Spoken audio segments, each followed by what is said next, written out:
majority in decades, and we did it with not a big majority, right?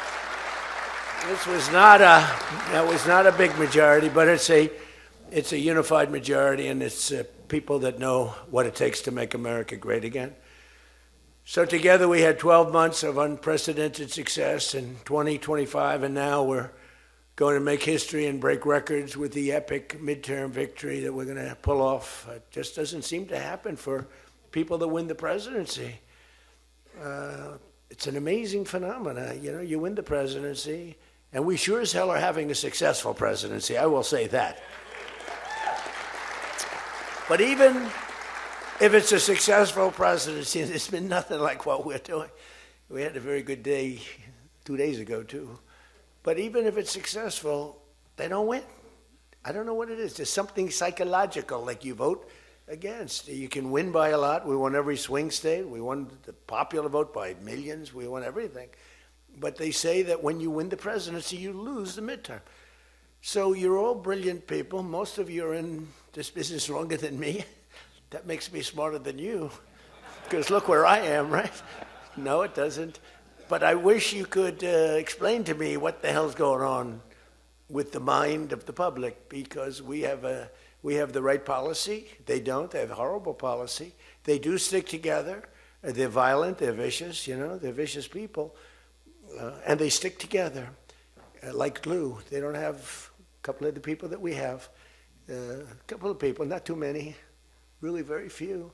And that's why I want to just say that before we go any further, I want to express our tremendous sorrow at the loss of a great member, a great, great, great member, Congressman Doug LaMalfa, who passed away yesterday, as you probably have heard. And he was the leader of the Western Caucus, a fierce champion on California water issues. He was great on water. He wanted to release the water, he'd scream at him.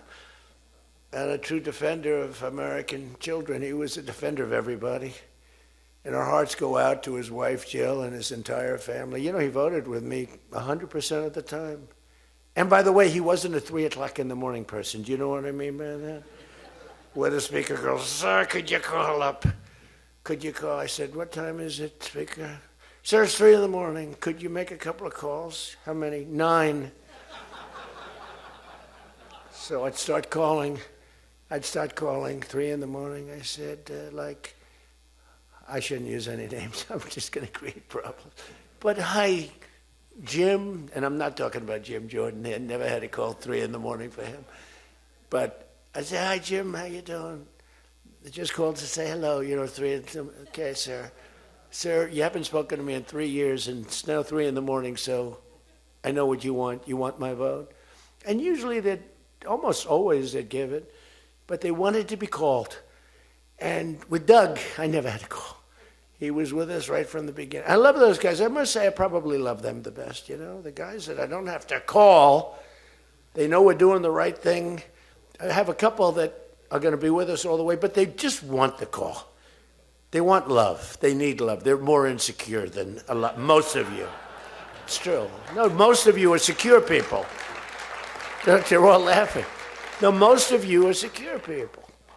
I had a couple say, "Look, I could have Trump call me all the time. I just have to break his ass a little bit." And he'll be calling.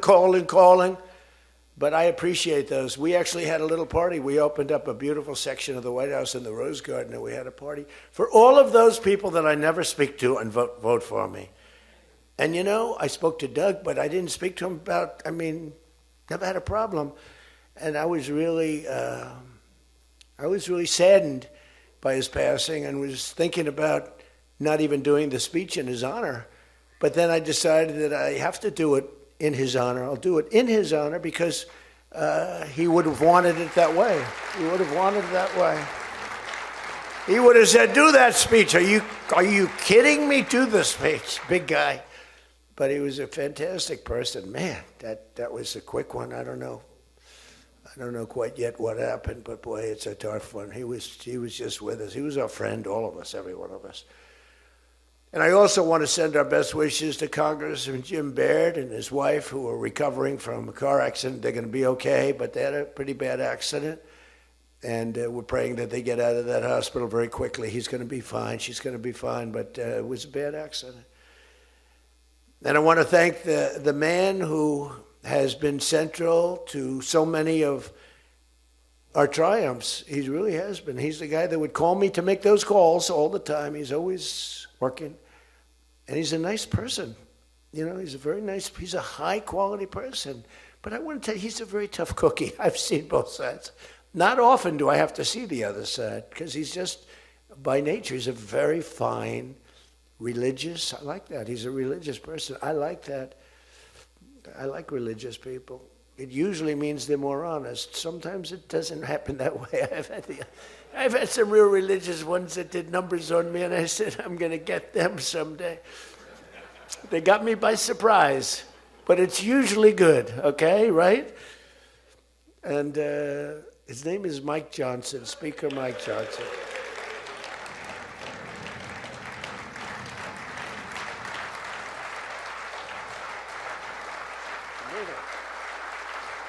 He has my complete and total endorsement. Stand up, Speaker. So, you know, but it is true. A lot of times they'll say, I wish Mike were tougher. He's tough. He's tough as anybody in the room, actually. But can't be tough when you have a majority of 3. And now, sadly, a little bit less than that. I mean, a little bit less than that, maybe. But you can't be Trump. You can't, I want you. You know, you make 10 enemies, 20 enemies. That's the end of that, right? Everybody loves him. I would say there's one person he's given up on. I mean, I think he just gave up on this guy. He's so bad. He never votes for us. But no matter how good, he won't vote for us. There's a sickness there. You know, there's something wrong. You can have the greatest bill, the greatest for the country. Forget about for Republicans. Great, great, great for the country. I'm a no vote. We don't even bother calling him at 3 in the morning, do we? Huh? But I want to thank another guy who's as tough as they come, because he went through something that none of us have gone through. I went through a little shot, but I get that throbbing feeling every once in a while. But what he went through was incredible. And that Steve Scalise, he got hit hard. Where's Steve? Steve.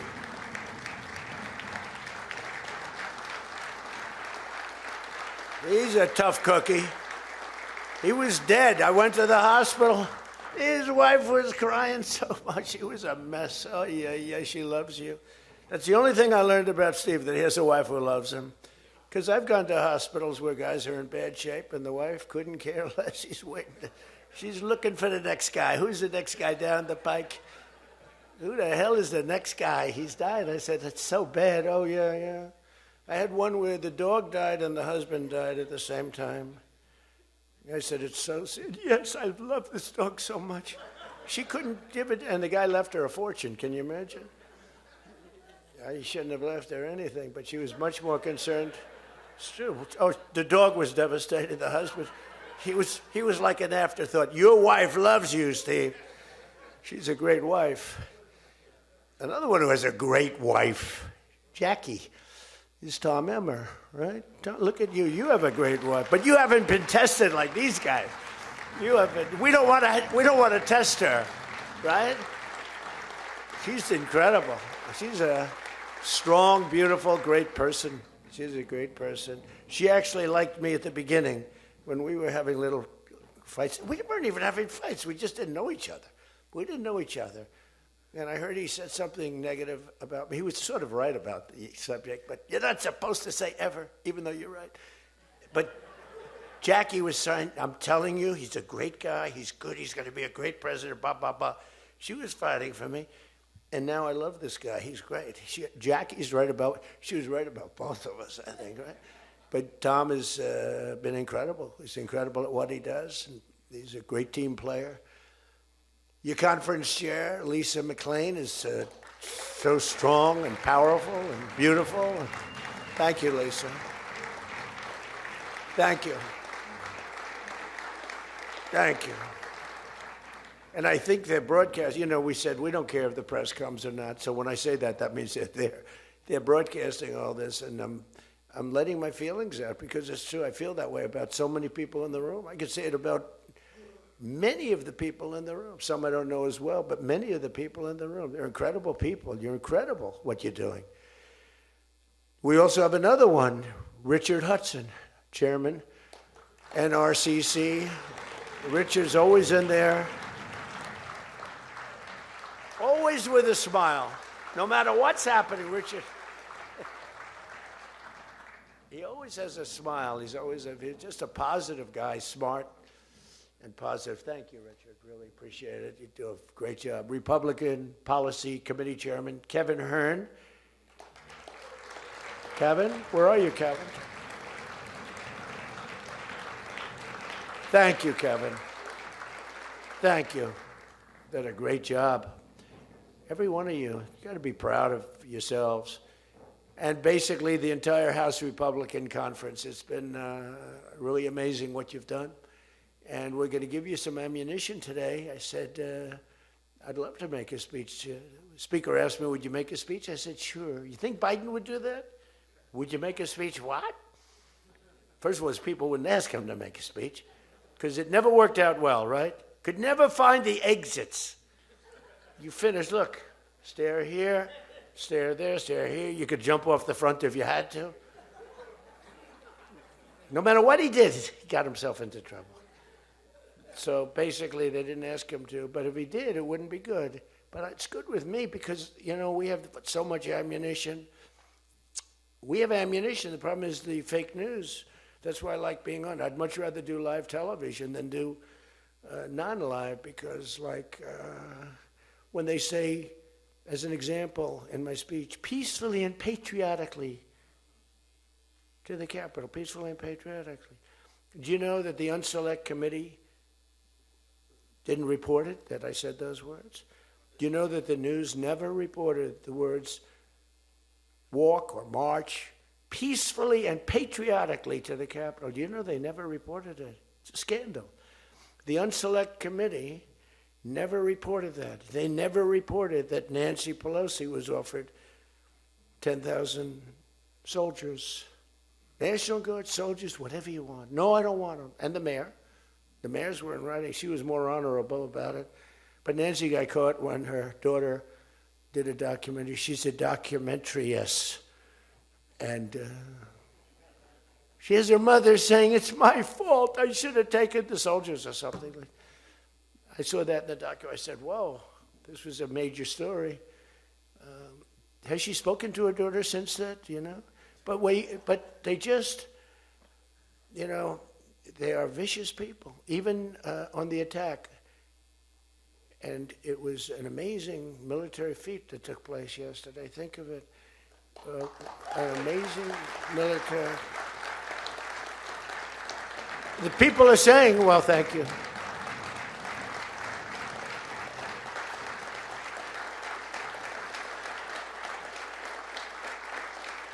You know, people are saying it goes down with one of the most incredible. It was so complex, 152 airplanes, many, talk about boots on the ground. We had a lot of boots on the ground. But it was amazing. And think of it, nobody was killed. And on the other side, a lot of people were killed. Unfortunately, I say that, soldiers. Cubans, mostly Cubans, but many killed. And they knew we were coming, and they were protected, and our guys weren't. You know, our guys are jumping out of helicopters, and you're not protected, and they were. But it was so brilliant. The electricity for almost the entire country was, boom, turned off. That's when they knew there was a problem. There was no electricity. Caracas, there's no electricity. It's not the only people with lights were the people that had candles. It was just off. So we sort of got them a little by surprise. But it was brilliant tactically. It was an incredible thing. But I watched where Schumer, he's such a bad guy. I mean, I've known the guy for a long time, and he's such a bad guy. You know, at some point they should say, you know, you did a great job. Thank you. Congratulations. Wouldn't it be good? I would say that if they did a good job. Their philosophies are so different, but if they did a good job, I'd be happy for the country. They've been after this guy for years and years and years, and, you know, he's a violent guy. He gets up there and he tries to imitate my dance a little bit. But he's a violent guy. And he's killed millions of people. He's tortured. They have a torture chamber in the middle of Caracas that they're closing up. But he's tortured people. And now what they do, the radical left, they actually have people, and it's hard to get them. They're all paid people. Most of these people are paid. You know they're paid when they have brand new, beautiful printed signs by like the highest quality printer, and you have a woman, free Maduro, and the sign is before we even did the attack. You know, free Maduro. Why do you want him freed? I don't know, but he should be free. Oh, she reads the sign. What does that say? It says free. Well, that's what I believe. And you know, you see the sign. It's like, Lisa, we should all have quality signage like that. The one thing I want their sign maker. The guy is great. He does beautiful signage. You know, the old days was better when they used to write out their own sign, wasn't it? They'd make a sign in the basement. They'd have an old broken board holding up a sign, and it's made with a magic marker, sloppy as hell, and it meant something. But today, when you have that yellow and black, they should use different colors a little bit. But the yellow is a beautiful shade of yellow. No, I want to find out who that is. I want him to work for the Republican campaign. He's much better than our guy, whoever the guy is. But the United States proved once again that we have the most powerful, most lethal, most sophisticated, and most fearsome. It's a fearsome military on planet Earth, and it's not even close. You know, I've been saying it for a long time. Nobody can take us. Nobody. We don't want to have it. We don't have a discussion, but you read all and you see everything else. Nobody could have done that. Nobody has our weapons. Nobody has the quality of our weapons. The problem is we don't produce them fast enough. We're going to start producing them much faster. We're going to be very tough on the companies. We have the best weapons in the world, but it takes too long to get them, including allies. When allies want to buy them, they have to wait 4 years for a plane, 5 years for a helicopter. We're not letting that happen anymore. We're telling our defense contractors, you're going to start building faster. You know, guy makes... I have a big problem with it. I'm the king. I have sold more Boeings than any human being on earth. They gave me an award, Salesman of the Year. I said, what about Salesman of the in the history of Boeing? I've sold more Boeing planes than any man in history by far, probably over 1,000. Over 1,000 planes. I said, that's the good news. But why should they wait 3-4 years to get a plane? They should build them, get them immediately. The F-35s, it takes too long to get them. The Apache helicopter. I mean, I had India coming to me, sir, I've been waiting 5 years. We're changing it. We're changing it. India ordered 68 Apaches, and Prime Minister Modi came to see me. Sir, may I see you, please? Yes. I have a very good relationship with him. He's not that happy with me because, you know, they're paying a lot of tariffs now because they're not doing the oil, but they are. They've now reduced it very substantially, as you know, from Russia.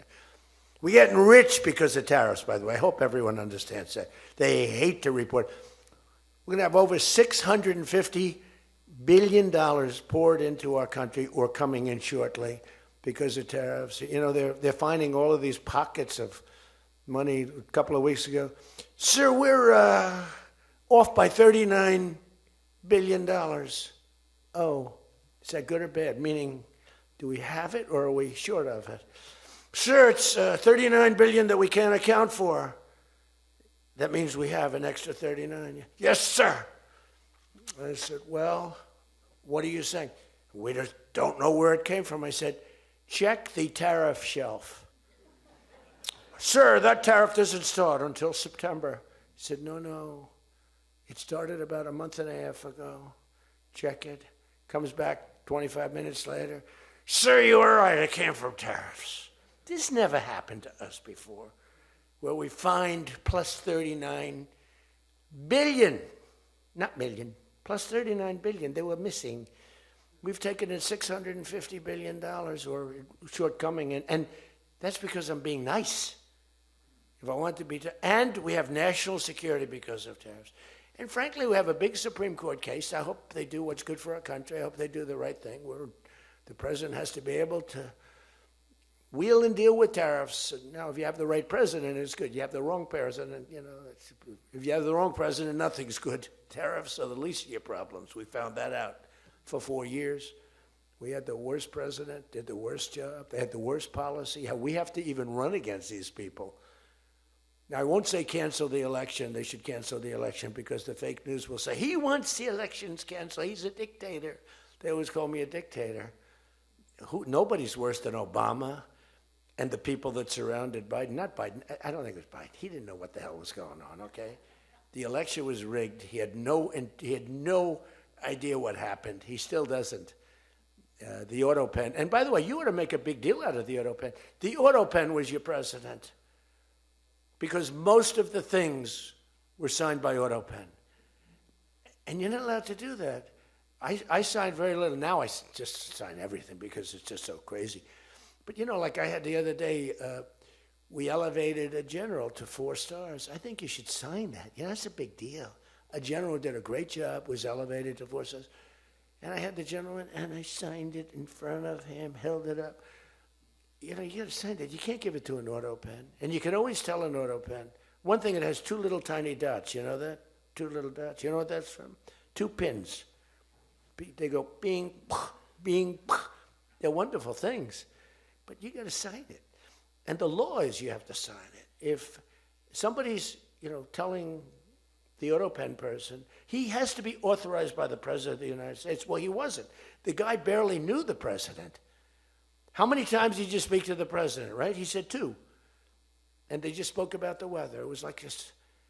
But he was never authorized to sign. And I think it's, 95% of the things were signed by auto pen. You can tell because the auto pen is a nice, clean signature, and his signature's a mess. The only thing he signed was, which is nice, was Hunter's pardon. That's the only thing that we can find that he signed. Most of it he didn't sign. So somebody's sending papers to sign, and he wasn't the president. First of all, the election was rigged. You ought to have voter ID. You ought to insist on it. You ought to insist on it. Can you imagine? In California, they not only don't have voter ID, but if an official at the voting booths, which they don't have, by the way, because it's all mail, if an official, a voting official, even asks somebody for voter ID, sir, would like to see your identification. Do you come from our country? They put him in jail for tampering with the election. Okay? We got to straighten this out before it gets too crazy.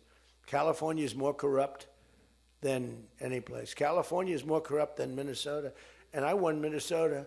Well, Tom's going, I think so. Well, it's close. It can't be proportionately, probably nothing's more corrupt, right? We got to win something. Yeah, right. He says you got to win.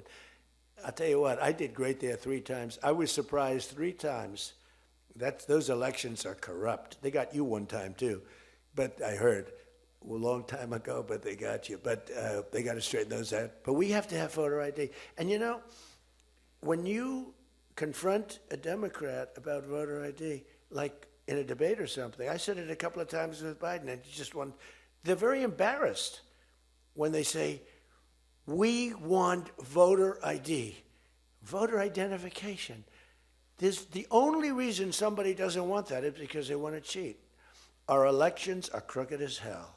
And you can not only win elections over that, and not only win future elections, but you'll win every debate because the public is really angry about it. And you ought to pass the SAFE Act, or whatever you're going to call it. Are we going to SAVE Act or the Save America Act? I think we're going to change the name a little bit. You're going to put that up for a vote?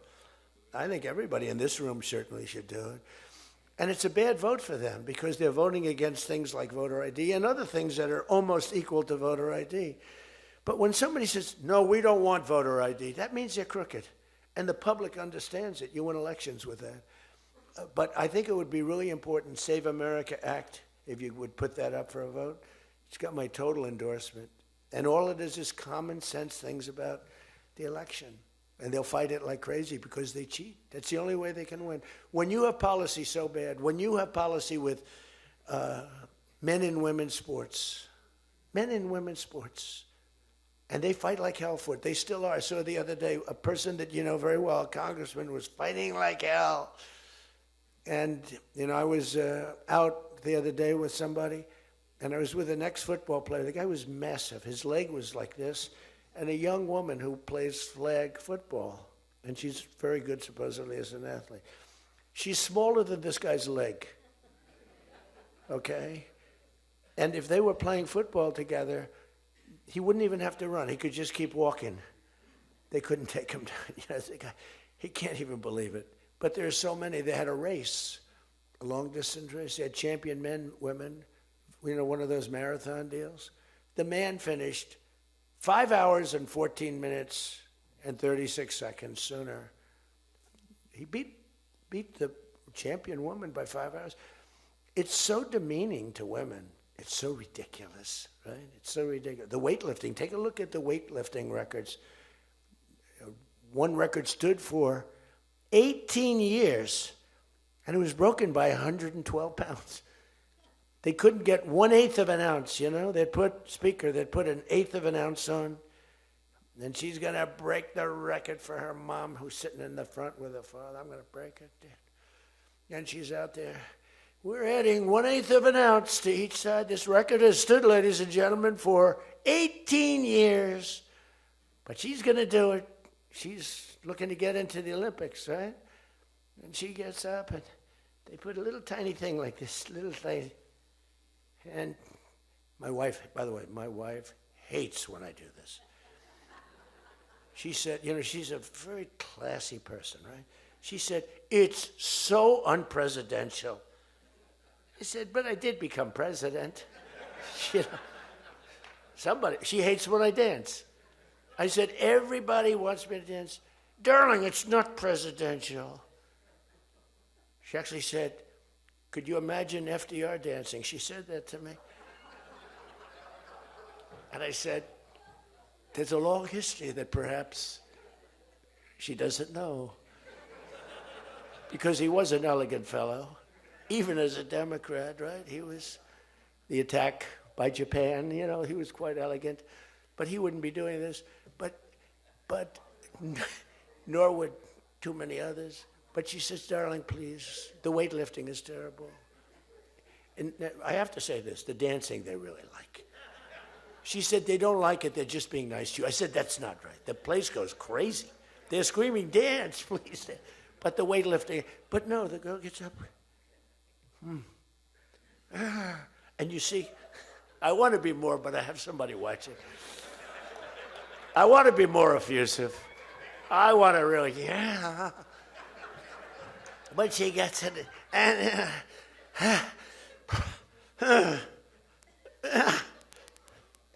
drops the thing, walks off the stage crying. Her mother's crying, her father's crying.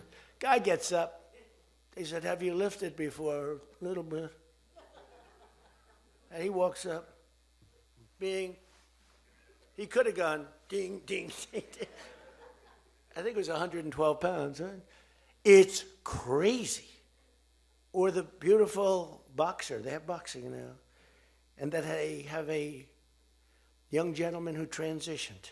He was a very good boxer, but he wanted to be a woman, which is, you know, to each his own. Because I want to be very liberal when it comes to these subjects. I'm trying to get that vote. It's not an easy vote to get. It's very tough for me to get it. But he transitioned, and he transitioned, and the girl was a champion boxer from Italy, remember? She got up, first round. He hit her, boom, with a left. A left, for those, everybody here knows about, but a left, Lisa knows better than anybody, but a left is defense. He goes, boom. She's like, oh my, she walked to the corner, remember? She didn't go down, but she did everything else. But she said, I've never been hit like that before. I don't want to go out again. You can do it. You can do it. Bang.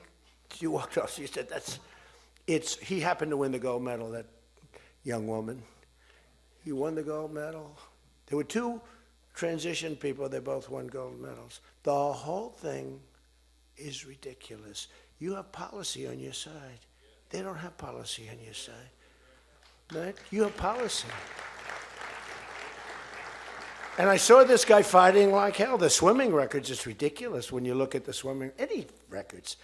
It's crazy, and it's so demeaning to women. Women are the, you know, And for a long time, they refused to talk about it. They were embarrassed to talk about it.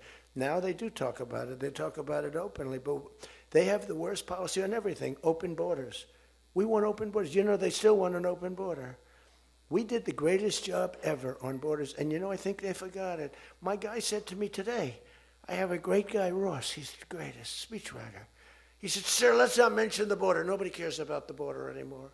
Can you believe it? This was the biggest, this was the biggest thing there was. It says to me, nobody cares about the border because it has a shelf life.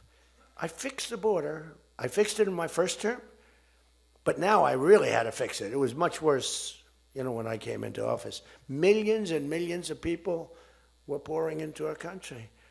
And I fixed it, and my guy, who's incredible, says, people don't want to hear it, sir. You've done that. The problem is people forget that I did it. They totally forget. They were talking about the other day, we don't like Donald Trump on this, we don't like Donald Trump on that. And somebody just out of the blue said, well, he did an unbelievable job. Who cares about that? They're saying, like, you know, that's been done. What do we do about that, Mike? Everything you do. It's almost like, what have you done lately is the way you have to run your life. In other words, I could have the most unbelievable 4 years, and I guess I'm not allowed to run. I'm not sure. Is there a little something out there that I'm not allowed to run? But let's assume I was allowed to run. I could have, there's going to be a constitutional movement.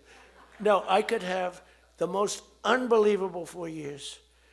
Everything was great, but in the last week, I made a little slip up in something, and you lose the election. It's like, so we can't let them forget that we did such a great job on the border. By the way, Venezuela, everyone, they're marching in the streets. They love it, except in New York. I mean, where they find these people? These people, they're not like, these people are a mess. I know it's not nice to say that. These people are a mess. Where do they find these people? They're the worst looking people I've ever seen. They got hats that are all frayed and all, they look like, they're all paid. They don't even know what they're talking. When the reporters don't interview them because they know that it's, you know, the press is so anti. It's hard to believe the press could be so anti because it's all common sense. You know, it's not we're conservative, whatever. Doesn't matter. We're all common sense people. It's not even conservative. It's common sense. But the press has no credibility whatsoever. Think of it. I got 97% bad stories on one network, 93% on the other, and I won in a landslide. You know what that means? The press has no credibility. That's all it means. And we got to keep it that way. So I don't talk too much about the swimming, the weightlifting, the boxing. I don't talk about it. You know why? I want to start bringing it up about a week before the election because I don't want them to correct themselves. I don't want them to say, you know, we've decided that we don't want to have men playing in women's sports. That'd be a devastating blow for us. Because that's, you know, they say it's an 80-20. No. It's about a 98-2 issue.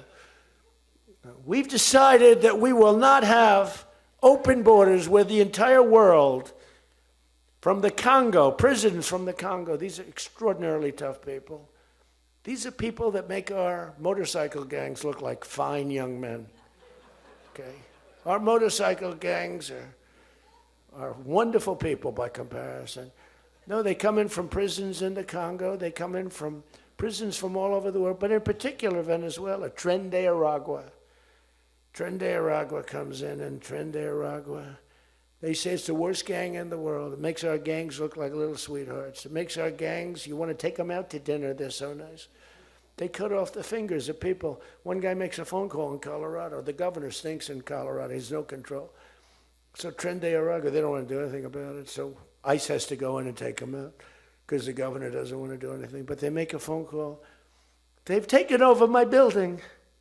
The landlord's calling. They took over his building. So the governor doesn't want to do anything. But he calls the police, the guy. They come in. Did you call the police? This is Tren de Aragua. We're talking to the man that owns the building. Did you call the police? Yeah. Boom, they cut off his fingers. If you call him again, the next time your hand comes off. Can you believe it? The guy's walking around, his fingers were cut off. And these are the animals that we're throwing the hell out of here. Washington, D.C. is now the safest city in the country. And you people know that better than anybody because you were, I mean, think of it. You're in Congress. You're respected people. You're afraid to walk outside. Washington, D.C. Now, we had a terror attack 4 weeks ago, and one person's looking down from heaven, and the other one is actually recuperating and going to make it, I think, but really badly hurt, really badly hurt. Most positive mother I've ever. No, my son's going to be fine, sir. The mother was telling me that the night of the attack, I went just like I went to you. I spoke to this incredible woman. Sir, everyone's praying for my son. He's going to be fine. The doctors thought she was, just hoping against hope. There was no chance. And 2 weeks ago, he got up and started walking around. It's amazing, actually. So maybe some really bad. It looks like he could be okay. He's going to have pretty bad after effects. But that was a terrorist attack on people that are doing a great job. And it could have been anywhere. But we haven't had a murder. We would have, on average, 2 murders a week in Washington. I don't even like talking about it. Two murders a week in Washington, D.C. We haven't had one in 7 months. People can walk out now. You can walk down with your wife down to the restaurants, which are booming, by the way. I mean, if you go back to before I got in, and we did a pretty good job 4 years ago, but there was never this, in my first term. So when we were during the first term, we were pretty good, but it wasn't like that big of an issue. It became a big issue because people were being mugged all over the place. We had a couple of people working in the White House that were killed. We had one guy waiting for his wife in a car. They said, "Get out of your car." He said, "Well, I'm waiting for my wife." They blew his head off. The wife is walking up to the car. Animals. And then they get angry when I say, "They're animals." Nancy Pelosi, "They're not animals, they're human beings." No, they're not. This is another thing. That's a 98-2 issue also. No, they're animals, and we've taken them out. We've took out over 2,000 people, brought them back to their countries from where they came, or they're in prison now in Washington. Because it's not just like, you have to take the bad ones out. 2%, 3% of the population causes 90% of the crime. Think of it. 2% of the population in Washington, D.C., causes 90% of the crime. So when you get rid of the 2%, we took out over 2,000 people, got them out of the country or in prison. Some were so bad that we didn't want to send them back to their countries because they'll come back in, even though it's hard now, but they're pretty smart. They're sick, but they're smart. But you're now living in one of the safest cities in the country. It's a great thing. You can walk to the restaurants. Restaurants are booming. New restaurants are open. They were all closing. You wouldn't have had a restaurant. And I don't know about you, but to me, those soldiers standing there look so good. I'm not going to feel safe walking down the street without them. I don't think you would either. Even though, we took out so many criminals, I just feel better. To me, they're beautiful. I look at these soldiers, and you feel safe. You feel safe. I don't think if we took them out, even if the crime wasn't much, it would definitely be more. We did a great job in Chicago. They don't want to talk about it. We, against all this slob of a governor, this stupid slob, who's the family threw him out of the business. He was a dope, and the Pritzker family, but they threw him out of the business. And the mayor, he's a low IQ person, extremely low IQ. We should give everybody like these competency tests, right? The cognitive, they call it cognitive. I'm the only president that went for cognitive. I think every president and vice president should be forced to take cognitive exams, mental tests, like, are they intelligent? Wouldn't it be nice? Do you think Walz could pass a cognitive test, as an example? Do you think Kamala could? I don't think Gavin could. He's got a good line of crap, but other than that, he couldn't pass. I mean, here's a guy who didn't want to have water coming down from the Pacific Northwest. Why? They have a little tiny fish, this big, it's a little tiny fish. Not doing well. You know why? No water. They're sending water. It's too much. It's killing the fish, so they cut it off. And then they have 25,000 houses burned down. They don't know why. No, I think, I believe in it. I'm the only one that took a cognitive test. It's the worst. If I don't do a medical exam, because I've had times where I went longer, because I'm busy. If I don't do a medical exam, they say, Trump's not doing an exam. There must be something wrong with him. If I do the exam, they say, why did he do this? Why did he do this part of an exam? He did too much. There's something wrong with him. Do you remember there was a period, Mike, where I had 32 days in a row I did one press conference, 2, 3, sometimes 4. I do them behind the desk. I don't even just do it. I do press conferences. But I do many press conferences. So in 32 days, and then one day, just one day. This is 32 days in a row. It must be some kind of a crazy record. Then one day, do you remember I didn't do one? Because I took Kai, my very brilliant golfer, beautiful young lady who swings the club so beautifully. She's a great scratch golfer and loves playing. Grandpa, would you take me to play golf? So I ran, I play golf in record. I play speed golf. It's better that way. You know the expression? Miss it quick. No, I play speed golf, but I'm a good golfer. Everybody knows. Anybody that I've beaten in this group. But I love to play golf, but I don't get to play much. But I took off 2 hours, and the press couldn't find me. But they knew I was there because they follow me. And I was getting, are you okay? Guys are calling me up. Some of the guys in this room. Sir, are you okay? Yeah, what's the problem? There's a report, sir, that you're no longer with us. Remember that? No. The report was that I don't want to use the D word. It's such a horrible word. Dead. I don't like that. There's a report, sir, that you're no longer with us. I said, well, I just hit a 280-yard drive. This isn't bad. And, it's one of the, and it took me a couple of weeks to get that one straightened out. The new one is they did a report in the fake news New York Times where I worked this day from early in the morning till late in the evening, but we don't give out a full schedule. It's like who the hell wants to give out a schedule to these people? But it's all work. And this, in particular, this day was brutal. I never got to leave the seat.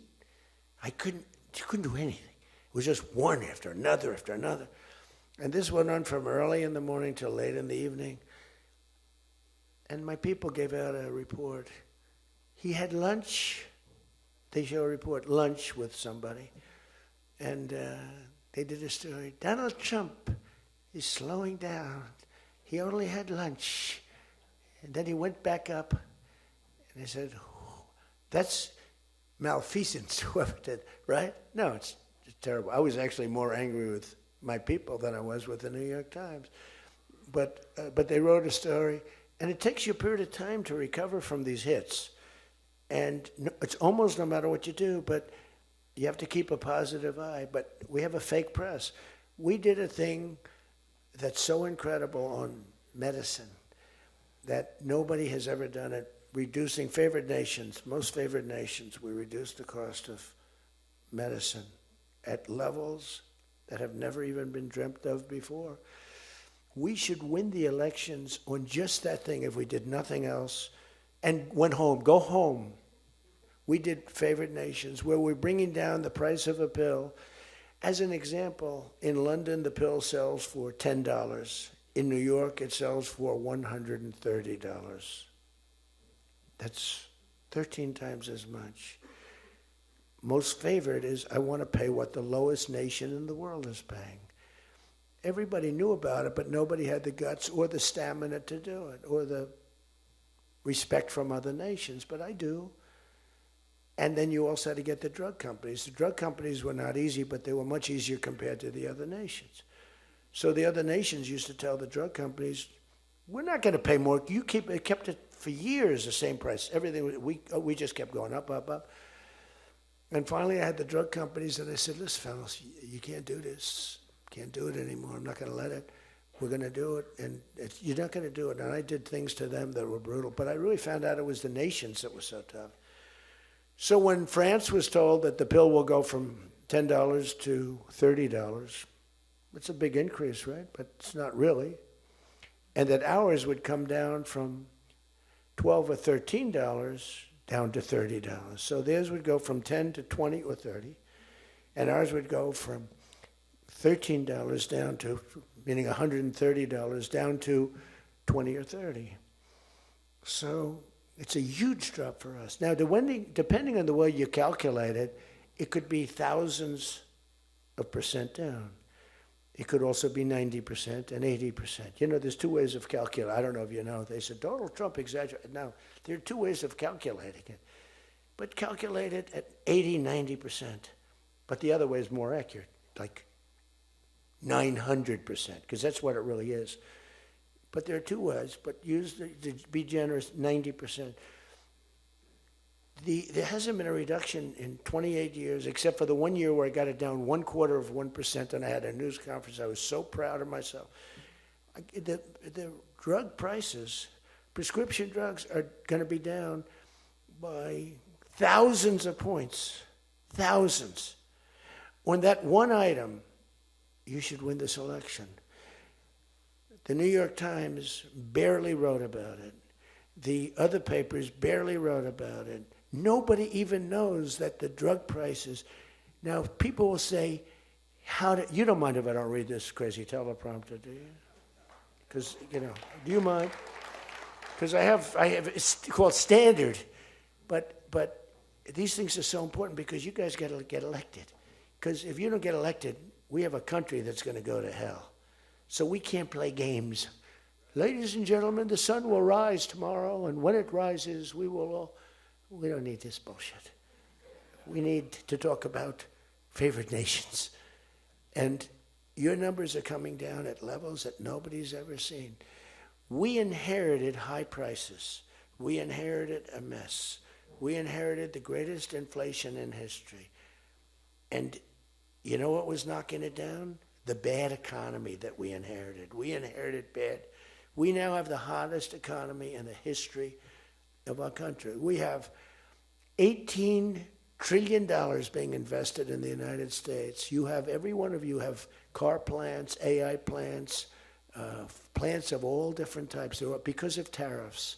I hope we get the good ruling from the Supreme Court. I only hope we do, because it's given us tremendous national security. So let me just finish up, because I weave. I love to weave.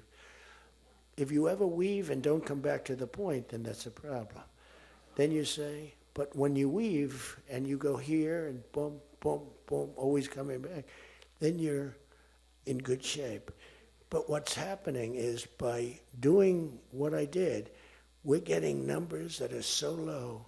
But what did I do to the countries? I said, France, your health care for prescription drugs is going to go up triple. It's going from $10 a pill, just as an example. I called it the fat drug. You could say the fat drug, Ozempic.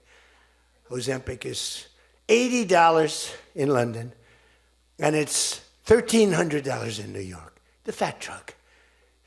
A friend of mine called me up. He said, what the hell is going on? A very rich guy, but I said, the fat drug doesn't work on you. Why are you even taking it?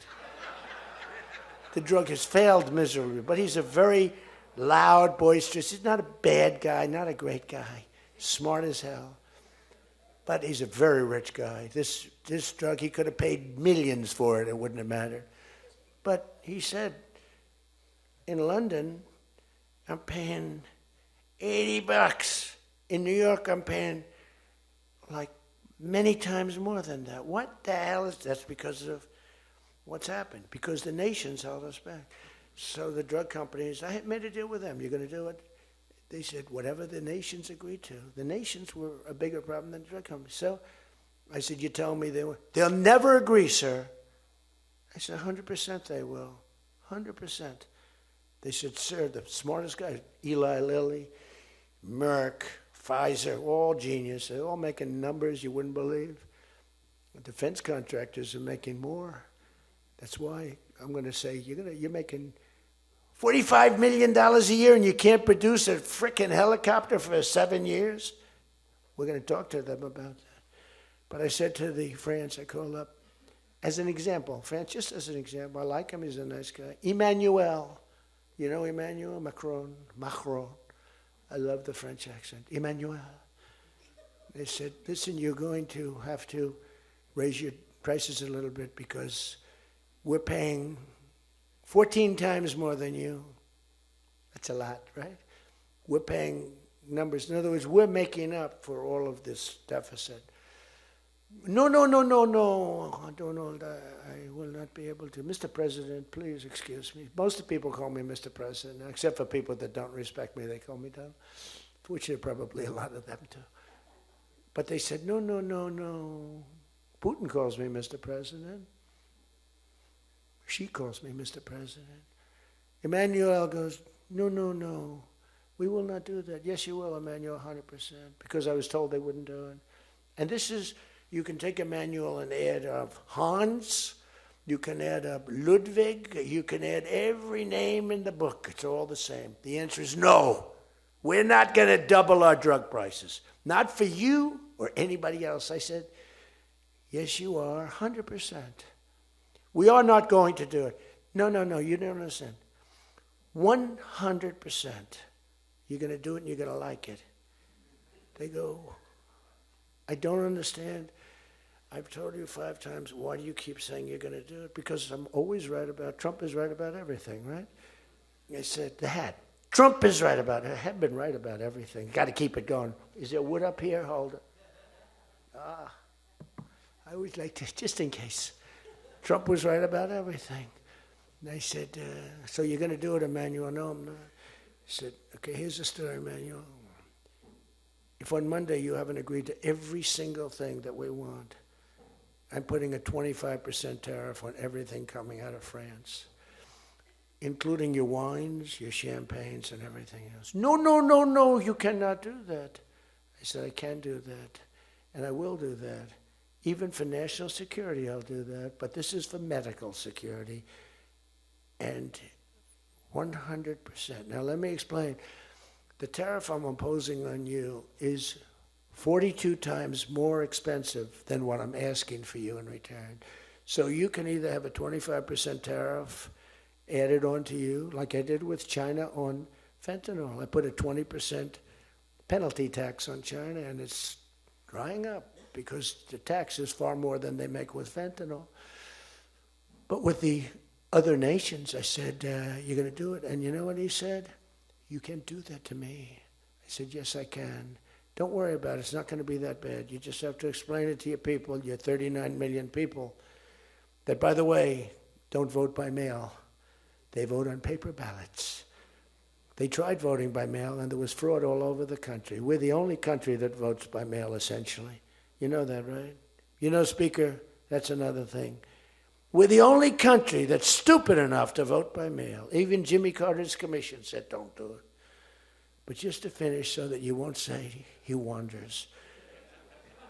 Emmanuel said to me, Donald, you have a deal. I would love to increase my prescription drug prices by 200% or whatever.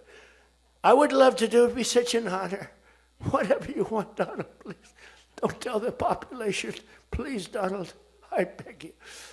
Every country said the same thing. No, we will not do this. Some were strong, some were very nice, some were rude. But they all said one thing, no, we won't.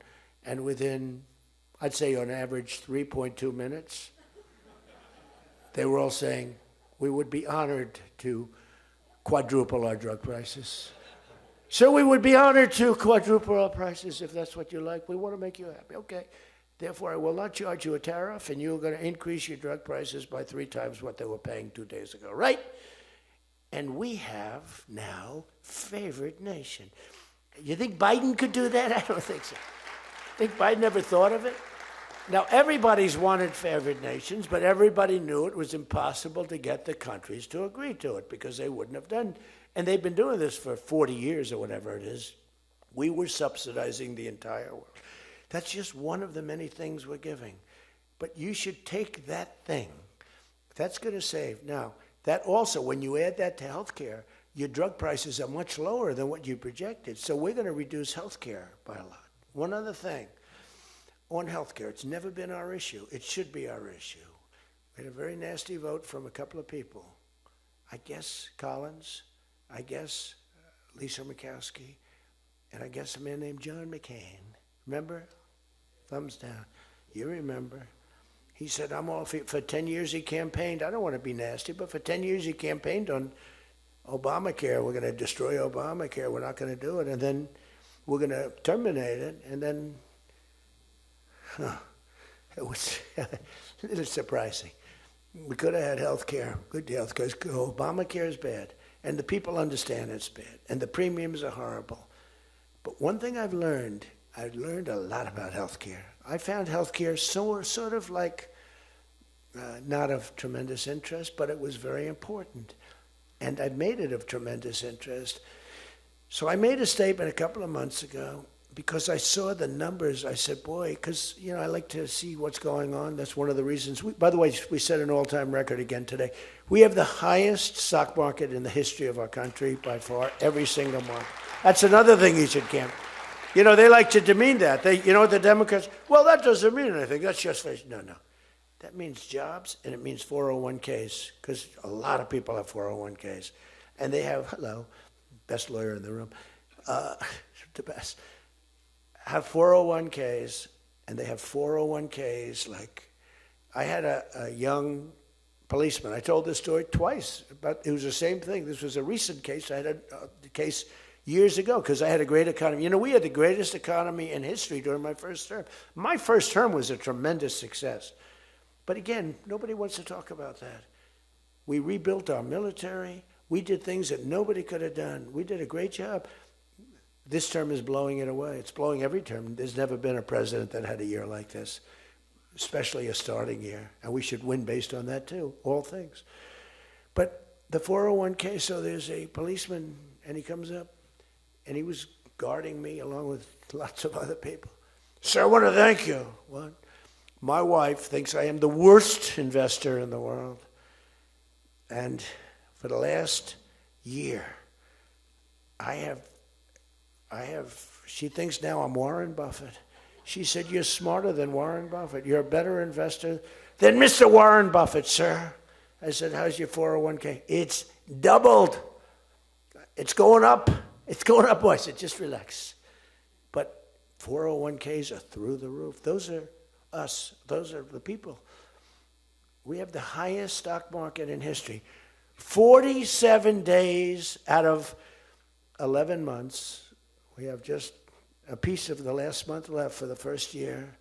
47 days out of 11 months, we hit a new record. Well, we hit one last night. We hit another one today, I understand. But we hit one last night, a new record, brand new record. All exchanges, not just, Dow. Dow was up, but all of them. We have another record, that's the 47th time in 11 months that we've hit an all-time high.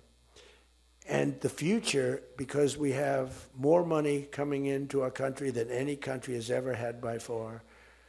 The record was about $3 trillion many years ago by China.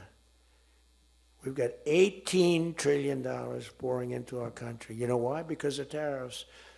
Because if they build a factory, they don't have to pay any tariff. But if they make it in another country and they send it in, they have a very big tariff to pay. So they can't pay that tariff, so what they do is they come in and they're building. By the way, this is what China did to us for many years. It's just reversing it. Other than we have a great product. We were losing our product though. Tell you what, if I had lost this election, if you had Kamala, it's the same thing, Joe and Kamala, I call them equals. If you had Kamala come in, I believe that our country would have been Venezuela on steroids. I used to say that during the campaign. If I don't win, we're going to have Venezuela. So we have 18 trillion coming in. I think we could hit 20 trillion by the time the year is up, right? It's less than 1 year, 18 trillion. The record is $3 trillion. $3 trillion is a lot of money. 18 trillion is not even thinkable. That's all investment. That's building factories, that's building plants. You know how many car factories we have? Half of you guys are having car factories where you are. Louisiana is doing great. Georgia, right next to you, is doing great. Hello. Nice guy. All nice people. Actually, in this room, I can't see it. Is there anybody I'm supposed to dislike in this room? I think that a couple of people maybe didn't show up. There's only one that I really dislike. I mean, the same person that Mike gave up on, because there's something wrong with him. He's a sick person. But there's only one, really. The others, you just have to understand them. You know, they have some problems too. But you just have to sort of go with them and understand them, feel sorry for them. Advise their family, are they okay? Because what we're doing is right. But $18 trillion, car plants being built. I was in Japan. Somebody admonished me, he shouldn't be traveling. I don't like to travel. But when I travel, I make a lot of money for the country, not for me. For me, I don't care. I have a much higher purpose. I have plenty of money. I don't need money. I don't want money. I want to make money for the country. And like I did with Intel. Intel came in, they had a problem. I said, I can solve the problem, but I think you should give the United States 10% of your company. He goes, whoa. I said, yeah, I think I can help you with the problem, but you got to give the United States, not me. Sometimes I'll say, give me, but when I say me, I'm talking about, I'd love to accept it, but I don't think that law enforcement would like that, right? I'm very cognizant of law enforcement, perhaps more than anybody in history. Actually, a friend of mine who's really smart said, you know, you've got to be the most honest guy in history because you have been examined, your books, your records. I have a big business. Every record, I had these Democrats hired the biggest accounting firms, the biggest law firms, the biggest. I went through years of abuse. And here I am. They didn't find anything wrong, remember? We want his tax returns for years. We want his... Finally, the Supreme Court, shockingly, I'm the only one. This couldn't happen to anybody else. You have to give your tax returns, right? I gave my tax returns. They're from here to here. It's a big business. It's a great business. And I built a great business, like much bigger and better than anyone even understands. But I gave my tax returns. They go from here to the ceiling practically. They got them. Headline, Trump to give tax returns. Supreme Court ruled I had to give my tax return. Can you believe it? Everyone said, you're not supposed to do that. And by fighting, they think you're trying to hide something. You know, naturally. I gave my tax returns. That's the last we ever heard. They hired the biggest accounting firm in the world, most powerful lawyers in the world. They spent millions and millions of dollars going over those returns. There hasn't been one story that I did anything wrong. So this friend of mine who's highly sophisticated, rich guy, smart guy, said there's nobody that I know that could have gone through an examination like that and not ended up in prison. Nobody ever had to suffer like I did. Nobody ever did that to anybody else. You know, there was an expression, Andrew Jackson was the most abused president in the history of the United States. You know who second was? This is before me.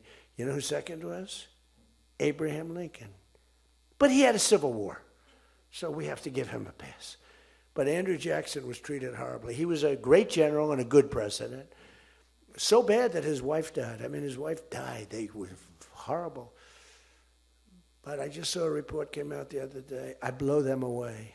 He never got impeached twice. I got impeached twice or nothing. On a perfect phone call, remember? Perfect phone call. Tim Scott, who's a great guy, great, wonderful guy, South Carolina, straight guy, right? He is a good guy, good person. He's an honest person.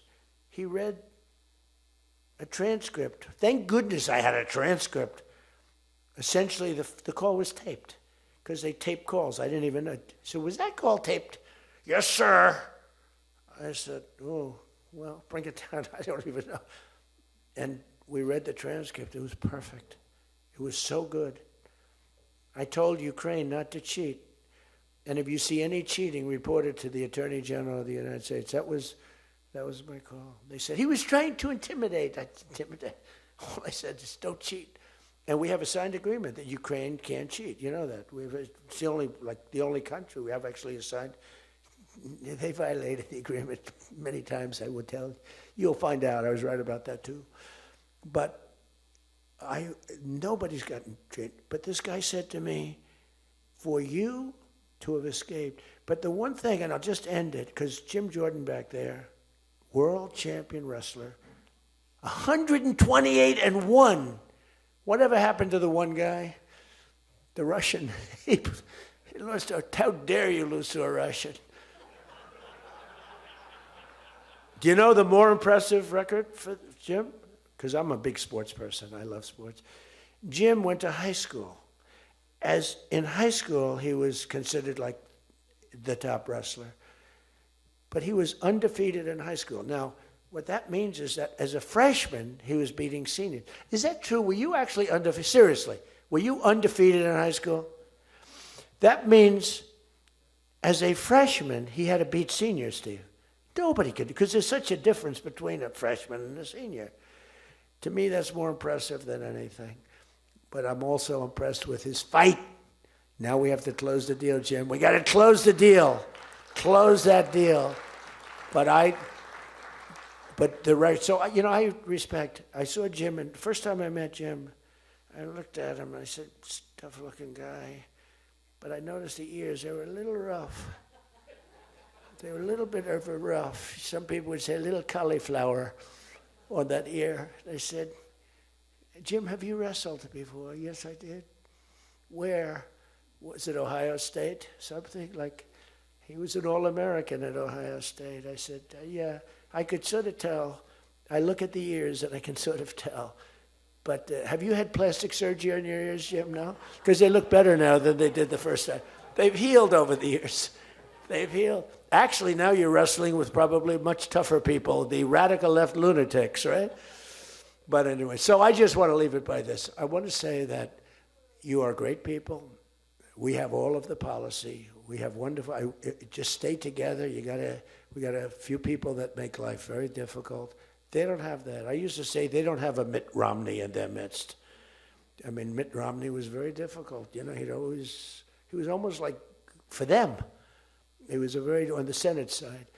But we have a couple of people that are really bad. I mean, they're bad, but maybe they'll straighten out. Maybe somebody in the room can sit them down and straighten them out, because what we're doing is the right thing for the country. We're not Republican or Democrat. We're doing the right thing for the country. If you look at what we're trying to solve the health care problem. We're trying to get better health care at a lower price. I mean, that's a good thing, right? And the one thing I learned, and just in concluding, and I said it like a month and a half ago, and it was the number one thing in the country. Even the fake news covered it. They tried to put a negative spin on it, of course. I said, I read a story about insurance companies making a fortune. A fortune. Their stocks were up 1,700%. Who invested recently in a stock that's up 17? And that's because the money that they're getting from Obamacare is massive. And the government generally. That means they're making a fortune. And as soon as that, because I have a natural, I don't want to say it again, but I have a natural business instinct. I do. I've always done things. I've done some things that people said you're crazy and I made a lot of money with. I've done a lot of things that were good. I have an instinct, right? Somebody said, he's got the best political instincts of any politician in 150 years. I said, no, I don't. I really don't believe I do. I think I have good instincts. I have common sense. But they said that it was a very complimentary statement, but I don't believe that's necessarily right. But I do have good policy. I have good common sense. And maybe they wheeled that into instincts. And I did become president, so can't be that bad. And I never did it before.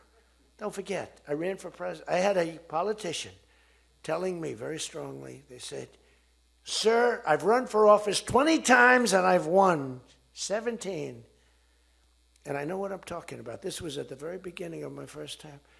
I said, well, I've only run once, and I won, but I won for president.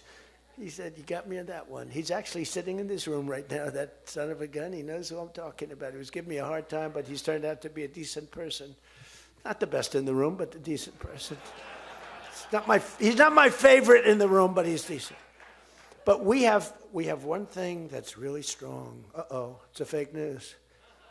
Pulitzer Prize, right, Doug? Pulitzer Prize. He got one for the bullet. He had the bullet, but he got how many Pulitzer Prizes? 3 Pulitzer Prizes, and all talented guys. These are great guys. I don't like the people back there as well. These are the ones that take the pictures. Make me look thin for a change, Doug. You're making me look a little bit heavy. I'm not happy about it. But one thing I did see and find out in the last 2 months, when you tell the people that we want the money to be paid to the people so the people can buy their own health insurance and health care, it's like, and I just said it, and I said it because I read a story on the front page of a certain paper that I don't even mention because it's so stupid paper, it's so bad, it's gone so far off the Wall Street Journal, I don't mention it. I refuse to tell you that it's the Wall Street Journal.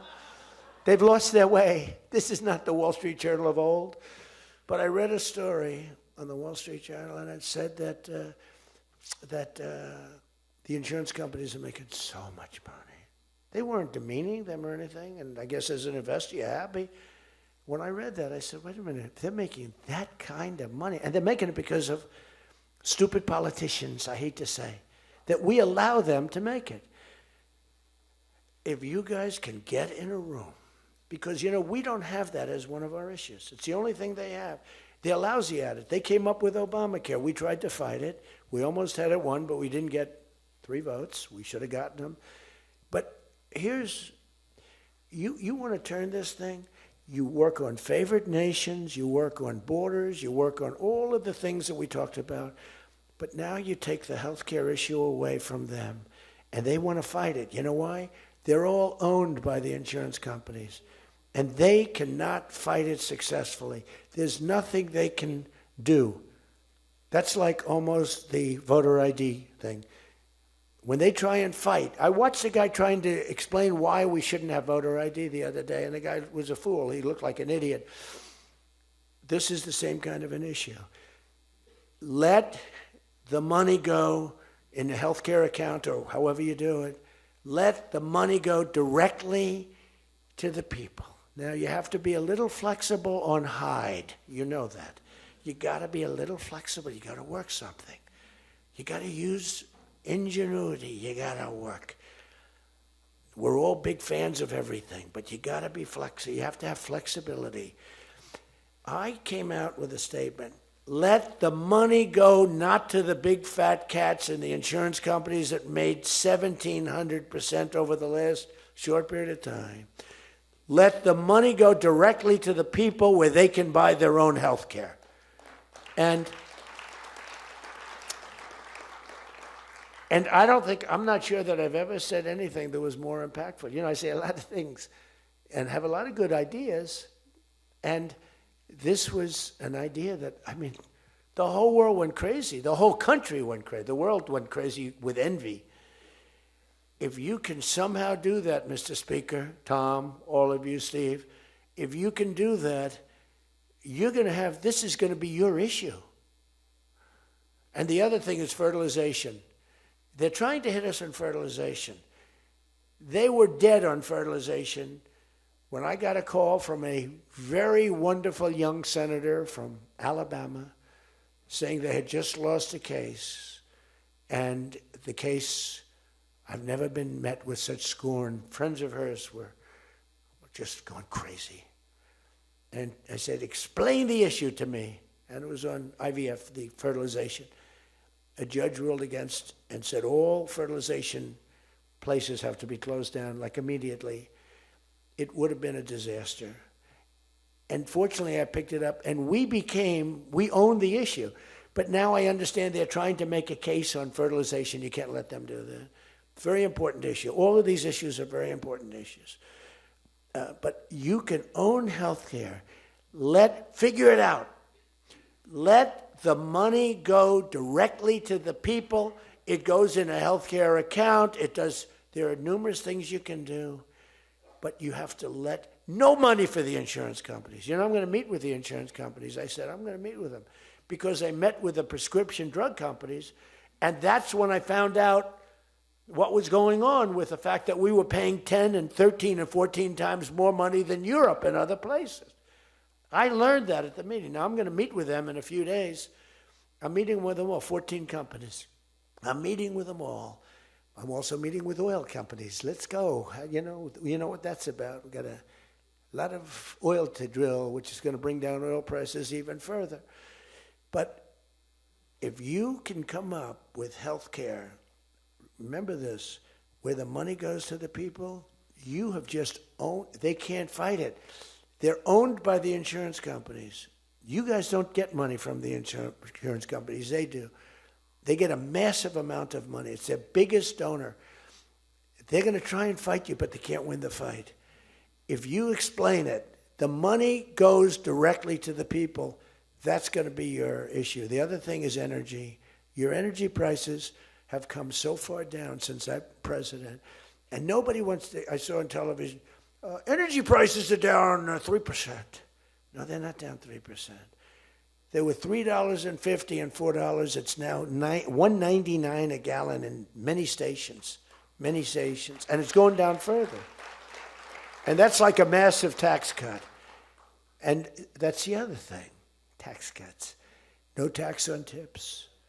No tax on Social Security. No tax on overtime. Now think of this. No tax on tips. No tax for seniors on Social Security. No tax on overtime. You're allowed to deduct if you buy a car and you take out a loan on the car. For the first time ever, middle-income people, all people can deduct, but they never got a deduction before like this. It's only for rich people. They got them. They have so many deductions. You're allowed to deduct the interest against your taxes. Nobody thought it was possible. It's going to be phenomenal for the car companies, but it's even more phenomenal for the people. It's like getting it's like paying half for the car. All of these things, you have so much ammunition. All you have to do is sell it. Taxes. But the one thing they know about the taxes, I call it the great big beautiful bill. I think it's even better. But the great big beautiful bill is just that. There are so many goodies in the bill, you have to get the word out. Because the people in the back of the room won't do it. That's why I love live television. Because they can't, sometimes they'll turn the camera off. But they're embarrassed when they do that. If we're going too strong and doing too well, if the lights go off, you're doing well. If the lights are on, you got yourself a problem, okay? I see that little red light. That light goes on. If that light, that's bad, isn't it? If that light goes off, you know that you're doing a good job because you're fighting the Democrats and you're fighting the fake news. And it's amazing that they can be so stupid. And they don't have credibility anymore, and you can beat them. I mean, it's the old thing that, never fight the news, but you have no choice because it's almost like they become radicalized. But you are fighting the news, but you can beat them. That's why I'm standing here. I mean, I had Kamala. I was beating Joe by 30 points, and then they changed him. That's like a fighter in the ring. He's losing, and they said, let's put somebody else in to take his place. Very unfair. They changed in the middle of the election. They said, he's going to lose, so let's give somebody else. And fortunately, she was just as bad as him. Probably slightly. I don't know. Would you say as bad or worse? Close. Pretty close. But it took 6 weeks. There was a honeymoon period. 6 weeks. It took 6 weeks to find out that she didn't have what it takes. But you got to win the midterms. Because if we don't win the midterms, it's just going to be, they'll find a reason to impeach me. I'll get impeached. We don't impeach them. You know why? Because they're meaner than we are. We should have impeached Joe Biden for 100 different things. They are mean and smart, But fortunately for you, they have horrible policy. They can be smart as can be, but when they want open borders, when they want, as I said, men and women sports, when they want transgender for everyone, bring your kids in, we're going to change the sex of your child. Just send them our way. In some cases, like in Minnesota, they don't even tell the parents. Is that right? And nobody believes it when I say it. I think we have 6 states. Nobody, am I correct? Okay, Tom Emmer said yes, so. But it's true. Where the kid comes back, they keep the kid. They operate on the kid. They don't tell the parents. It's not believable. We have great, solid common sense policy. They have horrendous policy. What they do is they stick together. They never have a no vote. They impeached me. I never knew I was going to be impeached. I get a phone call, you just got impeached. I said, what does that mean? It took them 10 minutes. They impeached the president of the, who did a damn good job. I rebuilt our military, Space Force, I got everything. I did a lot. They impeached me for nothing, twice, for nothing. Fortunately, you were on our side, and we were unanimous. And the second time, the few people in this little group, like Rice and this, they're all gone. Every one of them is gone, except one that we're going to sort of let ride with. Some guy that has a state that you might as well just let him ride. But think of it, everyone's gone. Everyone's gone. It makes me feel so good. I don't want to feel vicious, but I'm so happy that everyone. And they're seriously gone, too. They lost in landslides. This guy named Rice, he lost by 48 points, right? Remember him? Oh, no, there he is. What a job you did, Mr. Fry, Congressman Fry. I looked around for somebody. It's true, this was a good choice. We've made some bad choices, too, because you have to do it. I said, who the hell can run against this guy, Rice? It was a Trump plus 40 district. They had riots around his house that night. You know, he voted, I vote to impeach. And that night they had riots. So they said, who the hell? Just give me somebody. A warm body. And then, no, it has to be a living, breathing person. And then if I could get a genius, it would be good. And we got a guy who is so good, he's been, I think, are you happy with him? I think so. Stand up, bro. He's great. I said, where does he come from? He's like a senator, state senator or something. I said, all right. I spoke to him one time. I said, you're accepted. But little did I realize how good he was. You did a great job. You've done a great job, and the people love him. So he has done a great job. I just want to say this. I haven't read one word on this thing. Who the hell else could do this? And I think I gave you something. It's just a roadmap, and it's a roadmap to victory. You have so many good nuggets. You have to use them.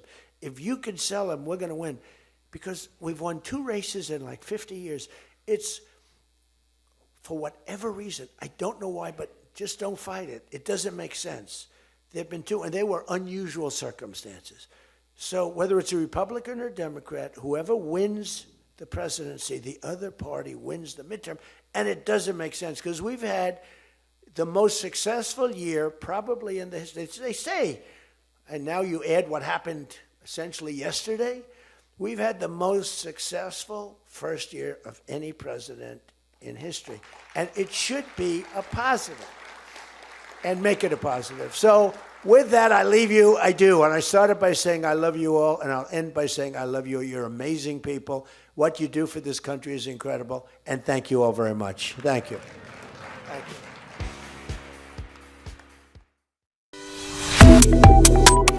Subscribe to One India and never miss an update. Download the One India app now.